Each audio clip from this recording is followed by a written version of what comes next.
Hey, it's Eli Johnson with POCculture.com. Thank you guys so much for having me. Hi, Eli. So I kind of like to jump into the bones of everything. Lisa, how did you guys first discover the stories of Ed Dwight and the Afronauts, and what was the importance in telling the story of this particular group of figures in this day and age? Well, the story actually began with an exploration of Arnaldo Tamayo Mendez's journey. And Diego and I questioned what was happening in the United States at the same time as Arnaldo becoming a cosmonaut. The discovery of the richness of Ed Dwight's story, which predates Arnaldo's story, became an interesting framing device for us because Ed is the spine of our story. He's there at the beginning of this program.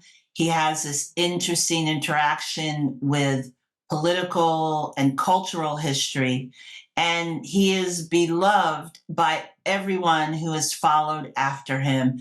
And they all talk about looking up to Ed and with such appreciation for the doors that he opened for them, even if he himself was not able to walk through them. And so anytime as documentary filmmakers, you have access to a hidden history, to untold stories with the participants who are all living and were willing to center their stories, that became such an important resource of telling this story. Absolutely. And Diego, I know you guys used a ton of archival footage and audio from NASA and from the astronauts themselves whilst doing the production. So were there any bits of footage that you found particularly interesting that maybe didn't make the cut? Or kind of what was the process of sorting through all that data? We had an embarrassment of riches. We had so much material to work with. It was, a Herculean effort done by the whole team. We had the team at Kennedy Marshall helped us come through endless hours of footage. So for us, it really all comes from, stems from the characters. And as Lisa was saying, our main idea when we started the film was not really to show these beautiful image of space and the tropes that you've seen in many other documentaries about space. It was really about our subjects. And so our goal was to listen to them, which, sounds like the obvious thing. But when you look at these stories of space, they're also propaganda, and they're stories that have been crafted sometimes around the subjects. They're put on a pedestal and they don't participate in the creation of their own stories. And so we wanted to change that and really revisit some of these heroes, but treat them as humans and listen to them and let them tell their own story and the way they experience things. And hopefully people will really identify with their journey and what they went through, and they will be inspired by that. Sure. And, Lisa, at the beginning, you mentioned that there was the story of Arnaldo Mendez as the first person of color who was in space. Were there any other insights during the process of making this film that kind of surprised you about the history of, people of color and African Americans in flight?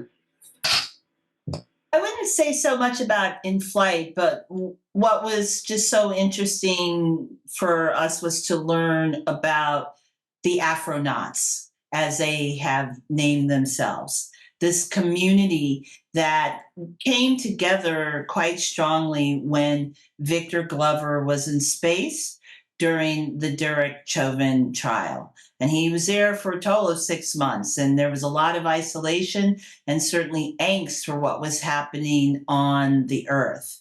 And so to understand how this community has grown, how this community came together to support Victor, and how they now continue to have their own little, I guess it's a WhatsApp or a chain, that they're all connected and making certain that they are there to support Jeanette Epps when she flies in February, and they will be there for Jessica and Victor when they become a part of the Artemis Project.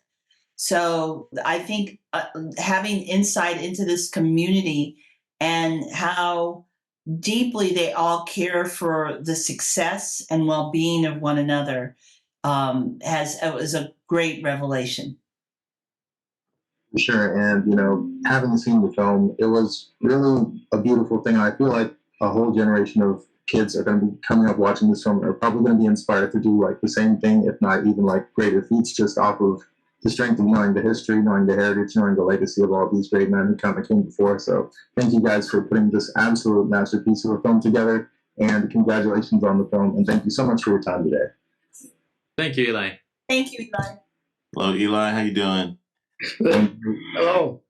Hello. First of all, Ed, I'd love to start with you. It's an honor to be able to speak with you because you have such an incredible story, because you were the first to open the door to all of this for an entire people.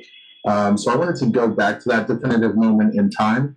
You were brought aboard the space program during the Kennedy administration, but once that administration changed, the plan sort of fell through. Did you still have hope that one day African Americans would eventually officially become astronauts? Or what was your motivation during that time? No, I was 100% sure that because President Johnson, after Kennedy died, President Johnson communicated with me and wanted to know. Well, first it was told me in no uncertain terms that he needed his own black astronaut. And that sounds really kind of crazy, but he and I communicated, and he asked me to design him an astronaut, and why I would do that. He had to offer me something, and he offered me a space mission in 3 years if I would help find him an astronaut. And so I did, and I bet on the promise that I would end up having a space mission. So I worked with the president and the administration, and it ended up with Bob Lawrence, who was ended up, quote, in history as my replacement. The report that I submitted to President Johnson was about 11 pages long, and that's all, because he wanted to know everything that happened to me, the good, the bad, the indifferent, and all that kind of stuff. But anyway, that's how the thing shook out, and I was satisfied with that. I knew my place in history, and I know basically how the whole thing was going to turn out, and the politics of it all, and I was satisfied with that politics, and rather than getting angry, when you get angry, your brain stops working. So I couldn't get angry or upset about any of this stuff. Absolutely. Eli, I'm gleaning all these nuggets from Ed every single day. Absolutely. And I actually wanted to touch on that as well, Leland, because you were a testament to the work that Ed really pioneered. When you joined the space program, were you conscious of the legacy of Black astronauts that came before you, like Ed and like Ron McNair? And was that something that you felt responsible to uphold? I didn't know about Ed at all when I first started the journey. When I got into the astronaut corps, I knew about Ron because of the Challenger accident, and I was in college seeing the solid rocket booster spiraling down on the television as I walked through the Commons. And then, obviously Guy Bluford, I knew about Guy, but no, the history of that's what we call the Afronauts was not really there. I mean, my friend who applied to become an astronaut in 1996, the reason I applied in 1998 was because if he could get in, I can get in. And so the 96 class had 3 African-American women. Since Mae Jemison, they called them the Supremes. It was 3 of them. And so those were since Mae got in, so I was seeing this composition of Black astronauts. Winston Scott, when I got to Houston, he kind of brought me in, and he said, "Hey, we're having this little party, this little celebration for you. Come on by our house." And so it started forming into, kind of a club of the Afronauts, but we didn't call ourselves that. And, Robert Kirby, I would see him in the hallway. And, so you would see people, but they weren't in your class. So I was the only African-American astronaut in my class. And so that was interesting in itself, and then, yeah. So it's the legacy piece for Ed was not there for me, until much later. Right, absolutely. And what would you say, then, in your words, would be the takeaways from this film for people who watch it? What would you kind of like them to leave the theater and leave the program feeling and thinking about this entire incredible journey?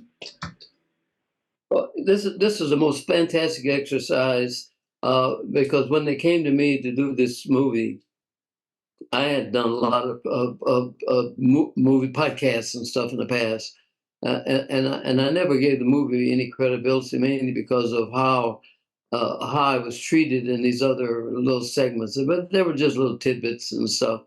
And here they were in my studio for a month or so.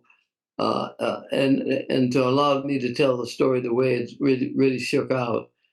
And now, when I viewed it in the beginning, I assumed I was going to get 2 or 3 minutes in it, and then there was Ed Dwight, that guy.